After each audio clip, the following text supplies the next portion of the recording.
Hi friends, ఎలా ఉన్నారు? చాలా రోజులు అవుతుంది కదా కలిసి. అండ్ మనం డైరెక్ట్గా టాపిక్లోకి వెళ్దాం. ఇండియా నుంచి యూఎస్కి వచ్చే స్టూడెంట్స్కి చాలా పెద్ద క్వశ్చన్ ఏముంటుంది, మనీ ఎలా పే చేయాలి, కాలేజ్ ఫీ ఎలా పే చేయాలి అని. అండ్ నేను కూడా చాలా ఇబ్బంది పడ్డాను అనమాట, ఫీ ఎలా పే చేయాలి అని. సో దాని గురించి కొంచెం రీసెర్చ్ చేశాను. సో అది కొంచెం ఇన్ఫర్మేషన్ షేర్ చేద్దాం అనుకుంటున్నాను ఈ వీడియోలో. So let's go.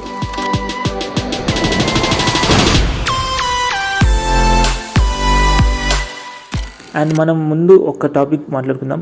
మామూలుగా మనం ఎంత క్యాష్ క్యారీ చేయొచ్చు ఇండియా నుంచి యూఎస్ వచ్చేటప్పుడు.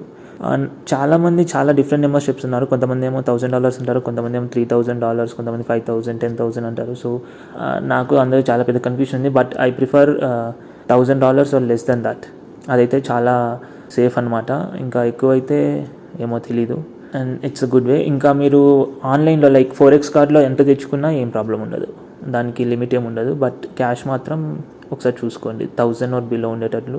ఎబో ఉంటే కొంతమంది ఓకే అంటారు, కొంతమంది నో అంటారు. సో రిస్క్ ఎందుకు.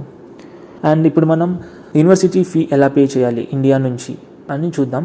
మామూలుగా ఇప్పుడు 2 types ఆఫ్ మనీ ఉంటాయి అనమాట. లైక్ ఎట్లా అంటే లోన్ తీసుకున్న వాళ్ళు ఉంటారు, లేదా ఓన్ మనీ పే చేసే వాళ్ళు ఉంటారు. ఫస్ట్ లోన్ తీసుకున్న వాళ్ళు ఫీ ఎలా పే చేయాలో దాని గురించి మాట్లాడుకుందాం. ఏదన్నా కొలాటరల్ లోన్స్ అయితే డైరెక్ట్గా బ్యాంక్స్ పే చేస్తాయి. నాన్ కొలాటరల్ లోన్ అయితే లైక్ HDFC క్రెడిట్, ఇన్క్రెడిట్ వీళ్ళు మాత్రం మీ అకౌంట్కి వేస్తారు, మీరు పే చేసుకోవాలి. అది తర్వాత చెప్తాను. ఇప్పుడైతే డైరెక్ట్గా బ్యాంక్స్ ఎలా పే చేస్తాయి కాలేజ్కి, యూనివర్సిటీకి అని చెప్తానమాట. మామూలుగా మీరు ఫ్లైవేర్ జనరేట్ చేయాలి. ఫ్లైవైర్ అని ఉంటుంది ఒకటి.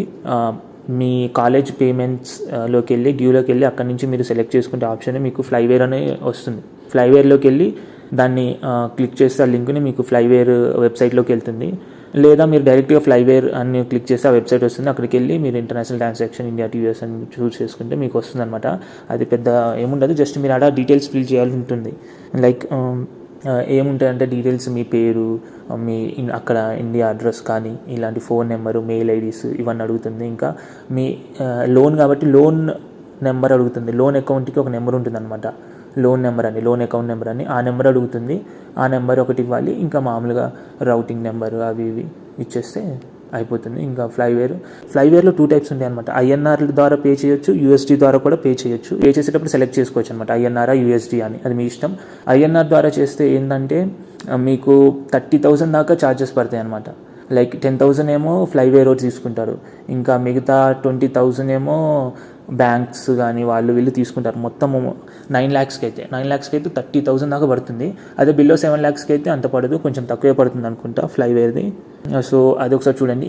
అదర్ ప్రాసెస్ ఏంటి ఫీ పే చేయడానికంటే, లోన్ ద్వారా USD అని ఉంటుంది. మనం ఫస్ట్ మాట్లాడుకున్న INR ద్వారా, ఇప్పుడు USD అనమాట.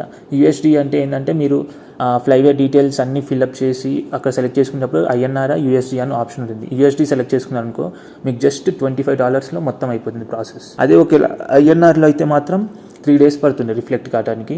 ఇండియాలో ట్రాన్సాక్షన్ స్టార్ట్ చేసిన తర్వాత ఇక్కడ మీ అకౌంట్లో రిఫ్లెక్ట్ కావడానికి మీ కాలేజ్ అకౌంట్లో 3 days పడుతుంది. అదే USD మాత్రం 1 dayలో అయిపోతుంది. ప్లస్ ఓన్లీ $25 మీకు ఛార్జ్ పడుతుంది అనమాట. సో ఇవేమి USDలో ఏ బ్యాంక్స్ పే చేస్తాయంటే అన్ని నేషనల్ బ్యాంక్స్ పే చేస్తాయి. SBI కానీ, యూనియన్ బ్యాంక్ కానీ, HDFC కానీ, ICICI ఇట్లా అన్ని, కెనరా బ్యాంక్ అని, అన్ని నేషనల్ బ్యాంక్స్ అన్నీ పే చేస్తాయి. కాకపోతే మీరు ఏంటంటే మేనేజర్తో కొంచెం గట్టిగా మాట్లాడి చేయించుకోవాలి అంతే. USDలో ద్వారా చేస్తే జస్ట్ $25 అంతే, మీకు ఏం కట్టు కావు. ఇంకా $25 అంటే నాకు తెలిసి 2,000 రూపీస్ అనుకుంటా అంతే. అండ్ ఇంకా లోన్ అమౌంట్ పే చేయడానికి ఏం వేస్తున్నాయో నాకు తెలియదు. నాకు తెలిసింది ఒకటే ఫ్లైవైర్. సో అదొకటే నేను చెప్పాను ఇప్పుడు.